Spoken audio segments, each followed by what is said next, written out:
Hey, everybody. Welcome to this episode of Think Business Wealth Edition. Looking forward, Jim Nizinski and I talking with Jessica Willis. Jessica, it's great to have you on the show again. FinTech founder and CEO of Pocketnest.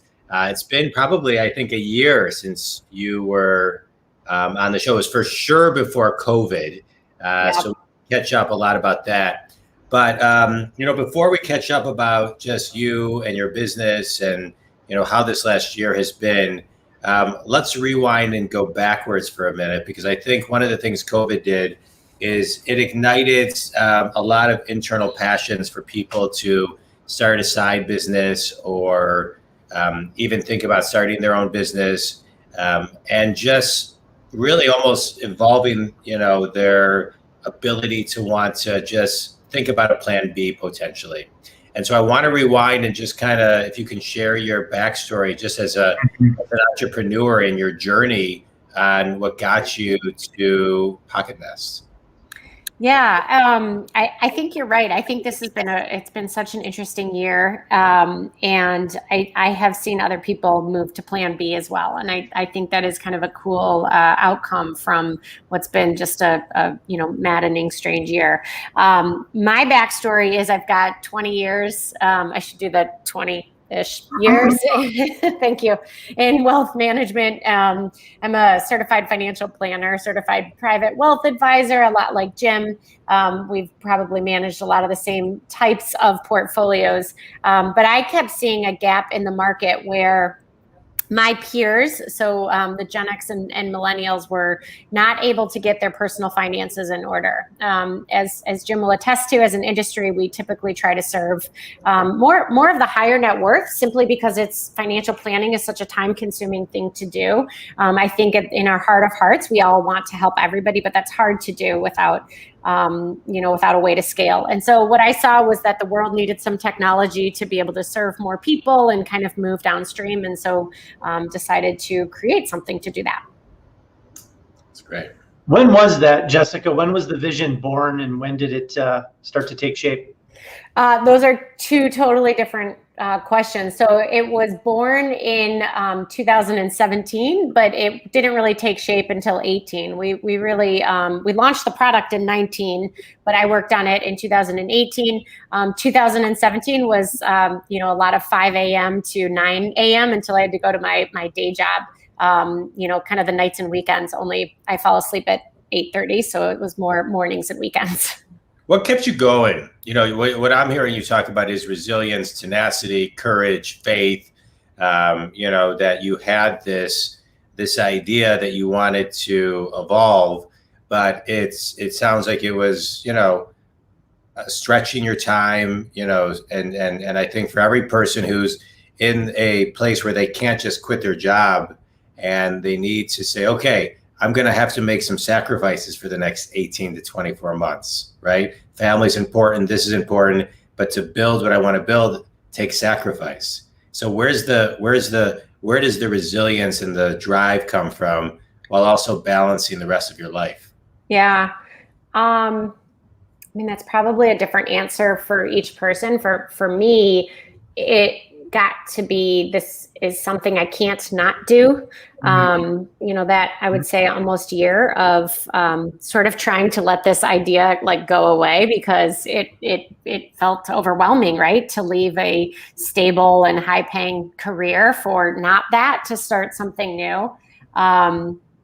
Jim, I know you've stepped out on your own. It's a really hard thing to do. And so for me, what kept me going was, it was just this, as much as I can try to ignore it, it's not going away. Nobody else is coming at this problem the way that seemed so clear to me. And I think as a mom of I've got 3 kids, but of my 2 daughters in particular, I had this moment of, if I knew one of my daughters had this vision that they were, too scared to pursue, that's not good. And so I think I was able to look at things through that lens.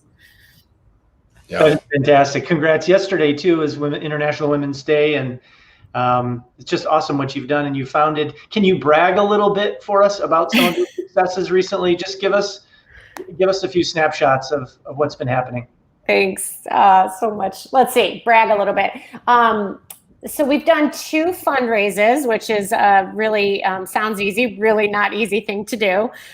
We've got 9 institutions using our software since a launch in, as I said, October of 2019.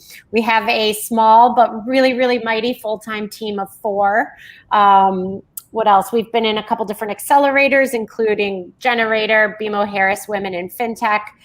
We just got accepted into the Endeavor Scale Up program, which is, a little bit braggadocious, but really, really excited about it. And most importantly, just really having a blast. I mean, I love my team. We have so much fun every single day. We work our tails off, but we have a blast. Yeah. Your company has a great personality. Our company has a strong personality. There's definitely some of our personality on social media that I look and I think this is so beyond me because, you can get a sense of who our company is, and it's not one of us. It's got its own little personality, for sure. Yeah. But talk about this. Go ahead, Jim. Can you give us zoom in now on what the app delivers, what the service provides? Help us sink our teeth into that. Yeah, that's important. So we're basically a SaaS platform. We license our software to financial institutions. So banks, credit unions, benefit providers, other fintech platforms, employers for employee wellness.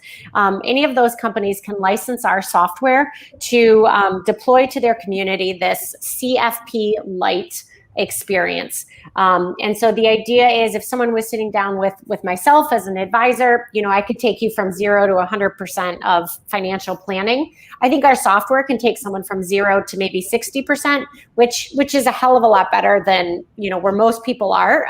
At the end of the day, I think a lot of people still want some handholding. So that's what that last 40% is for. And so when we're licensing our software to a bank or a credit union or a benefit provider, we see our software as sort of being that preliminary 60% of that CFP, comprehensive financial planning wellness process.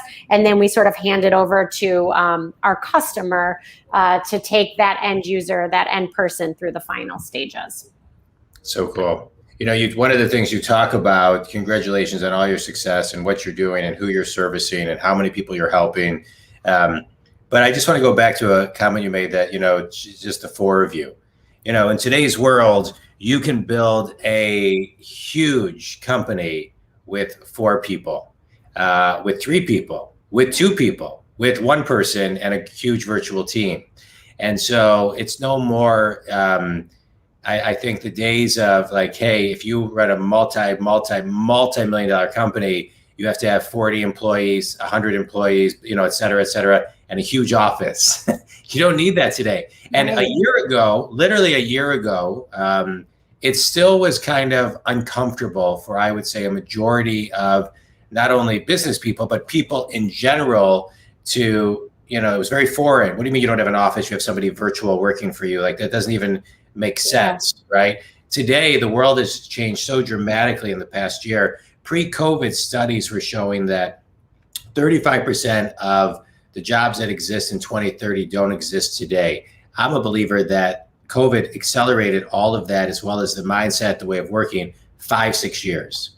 And so now we have people who are, looking at the landscape and saying, well, there's nothing I can't do. And I don't need as many people and I can use all these different resources. So I want to talk about, you're doing such big things and it doesn't take a ton of people power. And so just kind of continue to break the myth that, that has to be. Yeah. And I think it's, Jim, you mentioned the personality of our company. I think it's getting the right team in place, right? I mean, with the 4 of us, we have and I should say too, there's 4 to 6 contractors who work with us very, very closely. So, yes, here's the 4 of us, 5. So Ian at the end there is one of our contractors. We have such, I think of the kind of the Venn diagram or the concentric circles of, where I have my superpowers and then my chief marketing officer has hers and my CTO has his, and we all overlap in a little bit right in the middle of that Venn diagram where we all have the same passion of what we're building and changing financial wellness and the industry, but we still recognize one another's strengths. So John, I think your point's a good one. It's like you can do a lot with a little a little team as long as you have the right team. And the people who are on Team Pocketnest are just incredible. I mean, really. Where are the team members? They're all within 3 square miles, right? Because that's how business works today. They all have to be Actually, we have our chief marketing officers in North Carolina, but our senior developers in Detroit. I'm in just outside of Royal Oak, and our CTOs in Birmingham. We're headquartered in Ann Arbor, and we have office space, which we do not use, in Detroit. But we're close. Oh. I love it. There's one quick observation and a compliment. The lever of what you're providing the world is so long to make a difference. It's really an impact. You're an impact company, making the world a better place, because there's such a bottleneck of good advice, and it's a rare thing, and you're getting it out to people who need it. I'm excited personally. Thanks, Jim. About what you're doing. Mm-hmm. Thanks, I appreciate it. Yeah, we're trying. All right, so what's next? Where does this go from here? How far can this lever lift and change the world? Yeah, substantially. What's next is so our mission is to really bring financial wellness to the masses. So as far as we can reach, that's as far as the lives we want to change.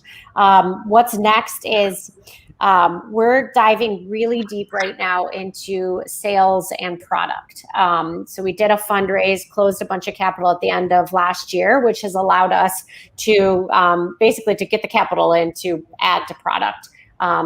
We're in this, we call it the 3-legged stool, or this cycle of you have to have capital to be able to build product, to be able to get customers, to be able to get capital, et cetera, et cetera, et cetera. It goes on and on. So right now we're in kind of the product and sales mode, and just adding a ton to product, making it something that can be very actionable, very smart. And, like we keep saying, trying to change lives.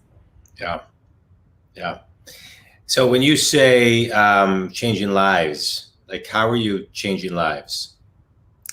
Yeah, I think I'm going to try not to get too far on the soapbox here, but I think there are a lot of misnomers and misunderstanding in personal finance.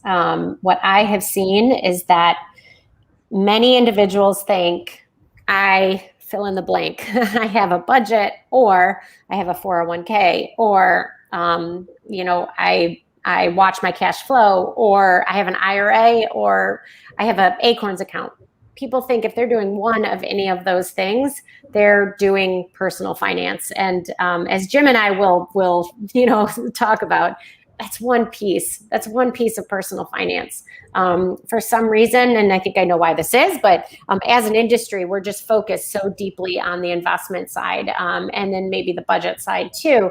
But there's so much more to personal finance. There's, making sure you're saving for kids' college if that's something important to you. There's, income tax planning, estate planning, all the other things that we do as CFPs. So, I think part of the reason we're doing what we're doing is to help the world understand that, doing micro savings or micro trading is not the same as having your finances in order. There's also, seems to me, tell me more about this, a behavior element to this. Some of this is nutrition. It's like some people aren't aware of what good nutrition is, and many of us have a general sense of nutrition, but that doesn't impact how we eat. How are you seeing Pocketnest change behavior, not just change information awareness? Yeah, I love that. Personal finance is a very, very intimate, deep subject. We can tell people all day long what they need to do, and people don't do it, right? And that ranges from socioeconomically, individuals living paycheck to paycheck, to the multi-gazillionaires. Behaviors do not change just based on here's what you need to do. And what we have figured out, that this isn't a big secret, but what what we like to talk about as we build product and add to product is to remember that personal finance is your feelings about personal finance and your feelings about money come from the behaviors that you established as a child.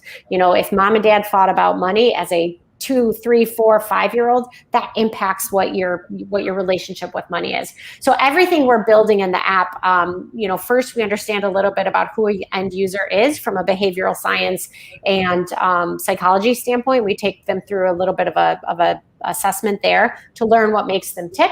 And then we try to figure out what's going on, kind of, peeling the onion back, understanding what behaviors someone has and intimate feelings they have about money to then help them actually get things done. Alarm going off on the app saying, get counseling, counseling. Right. Yeah. Now you took it to a whole other level. Right. Exactly. You took it to a whole other level now. Now I got to call my shrink when but it's interesting what you talk about because behavior is so hard to change. And so, as you talk about, figuring out, hey, this behavior goes back to a time you probably don't even remember, this, that, and the other, da-da-da. So how, and maybe this isn't something you completely do, but how do you start the process of a change behavior? Yeah. Right? Because that's the slow process.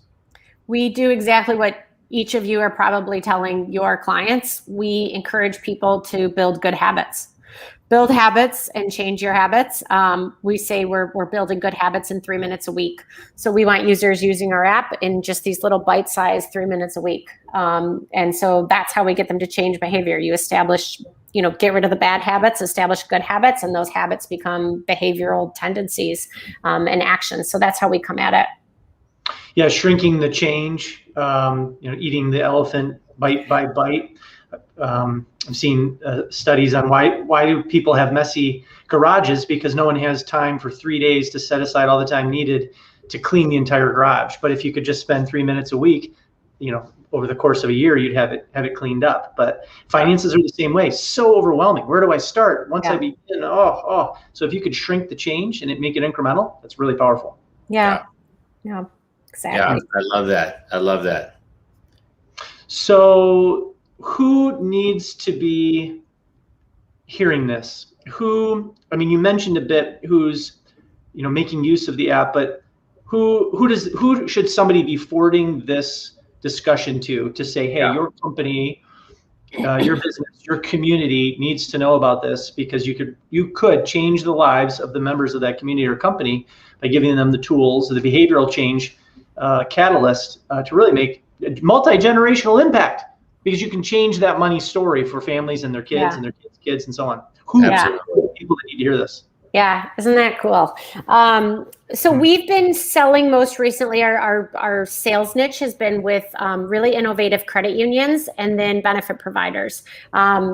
Being a startup, we constantly are looking at segmentation, meaning what customers we're selling to. Again, those customers are institutions. And so we've had a lot of really, really good traction with the credit unions, especially the larger innovative ones.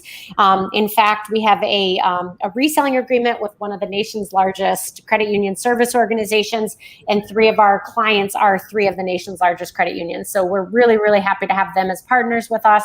And then the benefit providers, so those institutions that are providing consulting or 401ks or benefits to employers have been really good customers of ours lately. And then the employers themselves, what we're hearing, and this is not the niche we set out to tackle, but what we're hearing from a lot of employers is, I'm looking for a way to provide employee wellness with a semi-do-it-yourself tool that doesn't necessarily exist really well out there. And so we're coming in and filling that gap. So we've had some really good institutional corporate customers of ours using our software for an employee wellness tool. That's great.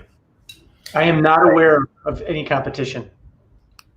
Yeah, I'm not either. I love to say I spent that year trying to find a good solution for my peers asking me for an option, and it's just not out there. So we're hoping to be that change. Yeah. So what you're doing is so innovative. As people watch things like this and you're putting yourself out there to promote your company, somebody's sitting there saying, I'm going to copy that and I am going to compete. What a great idea. And based on what you just said, there's room for some competition. I'm a big believer. I love when people follow me, not to make this about me, because I'm always thinking about what I'm doing 3-6 months from now. So if you're copying me, that's great, because I'm already thinking about how to reinvent myself and do something different, right? That's still in alignment, but just the evolution of my business. Yeah.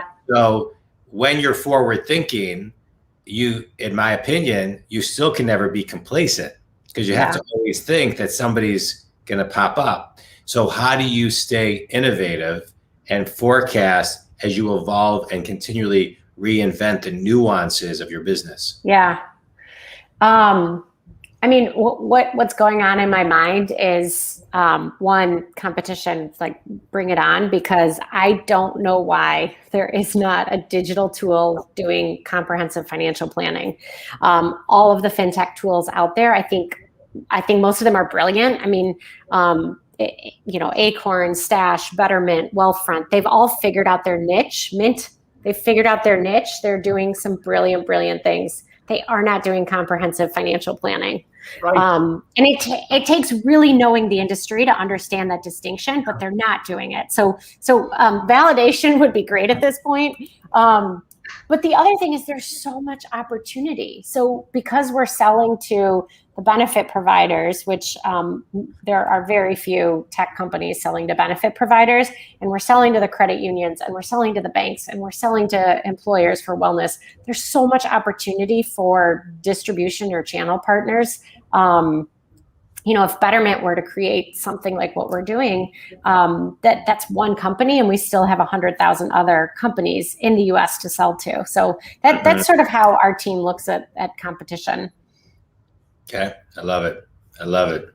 Yeah, there is no ceiling, because if you have time, you can just continue to build out the decision tree of guidance within the app of someone's situation. And there's only a finite number of options, but it's a very complex decision tree. And if you can just keep building that out, the deliverable just gets better and better. Absolutely. And your 60% can become 62 and 67. And next thing you know, the majority of the basic advice can get done in such an efficient, clean, systematic way.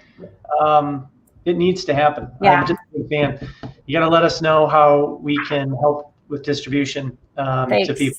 Yeah. Thanks. I love it. All right. So ready for a quick speed round, Jessica? Yes. Okay. What one piece of advice would you tell your 18-year-old self? Oh my gosh, don't be scared. Go for it. Good one. That's good. Books you're reading, or books you've read recently that have impacted you? Books I'm reading. I love historical nonfiction and historical fiction, anything historical. So books I'm reading, a lot of Henry VIII type stuff. Those are not business books. I know that. I have no business books on my nightstand right now. All good reading books. Right. Sometimes you got to turn it off. Yeah. Best piece of wisdom you've ever received. I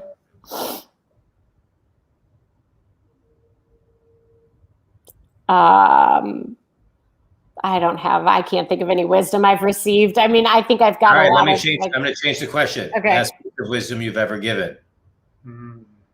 I'm going to say the same, don't be scared, go for it. That my 18-year-old self just gave me. I think I give that advice to other founders all the time. Like, just go, just try, get your toes wet.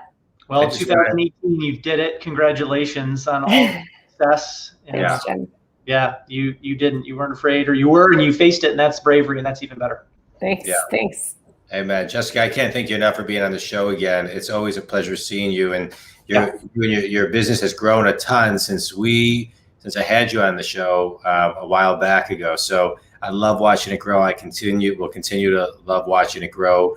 I appreciate, the message that you send about have the courage, don't be scared, and just jump in. It's a scary arena.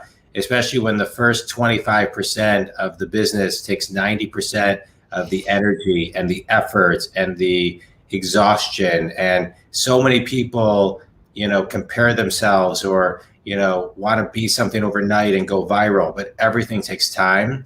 And so you've really shown kind of how you can take an idea, plant a seed, nurture it, evolve it, find a market that nobody is servicing, realize that you can actually make money in it, and then monetize it, scale it, grow it, and continue to stay ahead of the pack. And so find the right people to be with you doing that. Absolutely. So thank you so much. I appreciate you always being on the show. I'm going to let Jim close it in a second, but I want to, just remind people again who your ideal clients are and how they can connect with you. Yeah. You can email the whole team at hello@Pocketnest. We have a website, pocketnest.com, with all sorts of contact information on there. Ideal customers are those innovative credit unions, the employers looking to bring employee wellness to their employees, and benefit providers and other fintech platforms. If you are touching personal finance and you want to do more, we can help you do that. Absolutely. Well, Jessica, no surprise to you. I, being a fiduciary registered investment advisor, have to read some disclosures. So I, Jim Niedzinski, am a registered investment advisor who offers investment advisory services through Motive Wealth Advisors, DBA of True Independence Asset Management, a registered investment advisor with the U.S. Securities and Exchange Commission. Any material discussed is intended for informational purposes only. Should not be construed as legal or tax advice. Is not intended to replace the advice of a qualified attorney or tax advisor. This information is not an offer or a solicitation to buy or sell securities. The information contained may have been compiled from third-party sources and is believed to be reliable. Jessica, you are reliable. Thank you for being with us. We're fans. Thanks, guys. Likewise. Yeah, it was great. Jim, thank you so much. Jessica, thanks so much. Everybody stay on for just a second. Think community, thanks so much. If Jessica can help you, pocketnest.com, and reach out. And even if you need, I'm going to throw this out there, but even if mentorship is a huge piece. And so, even if you have a question, reach out, because I think, I just want to comment on, to be scared. Sometimes I see this happen all the time. People don't reach out and ask for help. So they hear interviews like this, they hear something from you, from Jim, from me, and all it takes is a quick call or an email, and that one piece of encouragement for that person to ignite and make a huge impact. So thanks everybody. All right. Thanks everybody.